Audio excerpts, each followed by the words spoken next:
Mais avant ce retrait, cela a été rappelé, pas moins de 1200 d'entre eux avaient laissé leur vie, donc plus de 900 Canadiens, tandis que 1500 étaient blessés et dans 1000 d'entre eux seraient prisonniers pour le restant de la guerre, soit encore 3 longues années.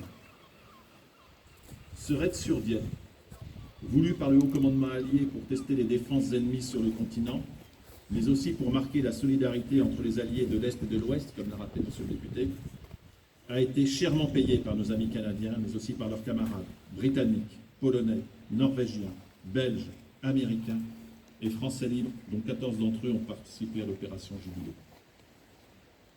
Au moment où les derniers combattants de ce deuxième conflit mondial s'éteignent, nous leur devons, de saluer leur mémoire et de rappeler leur sacrifice, de même que le sacrifice de toutes les victimes de ce conflit, mais aussi la nature de ce conflit.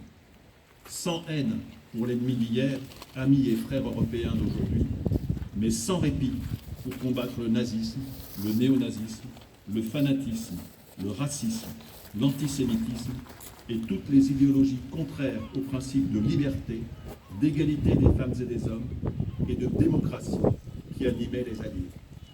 Ces principes seront reconnus comme universels dans le cadre de la Déclaration universelle des droits de l'homme et dans la Charte des Nations Unies, qui seront rédigés à la fin de la guerre sous l'égide du philosophe français René Cassin. Ainsi que l'écrivait saint Antoine de Saint-Exupéry, ce qui donne un sens à la vie, donne un sens à la mort.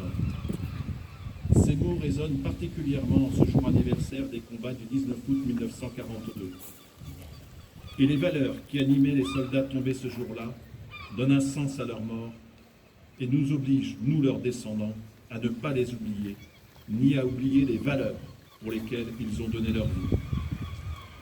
C'est ce devoir de mémoire qui nous unit aujourd'hui, et qui les unit aussi, ces soldats d'hier, à ceux de Vigny dans les tranchées, à ceux d'aujourd'hui, car nos forces restent unies dans le cadre de l'OTAN et des opérations internationales qui sont encore d'actualité.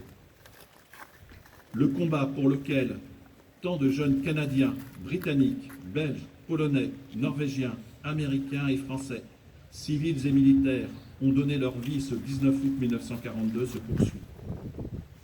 Il se poursuit également sous d'autres formes, pour sauvegarder notre planète. Et là encore, la France et le Canada unissent leurs efforts et partagent le même idéal et le même combat, à l'exemple de la reconduite de l'accord de partenariat sur le climat et l'environnement qui avait été conclu entre nos deux pays dès 2018. Ces liens qui nous unissent à nos cousins d'Amérique, entre les deux rives de l'océan, existent depuis plus de 5 siècles. La cité d'Anco et de Lazzarano est marquée par ses relations avec le Nouveau Monde.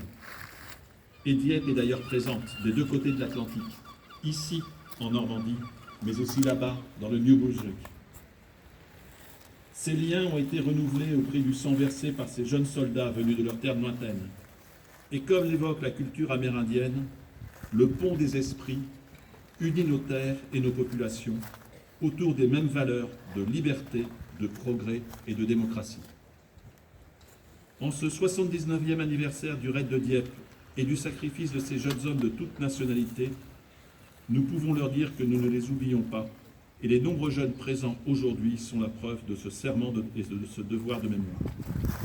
Vive le Canada, vive la Grande-Bretagne, vive les États-Unis d'Amérique, vive la Norvège, vive la Pologne, vive la Belgique, vive la France, et que vive la liberté et la paix pour lequel tant de jeunes Canadiens se sont sacrifiés sur cette terre dieppoise. We will remember them, nous nous souviendrons d'eux.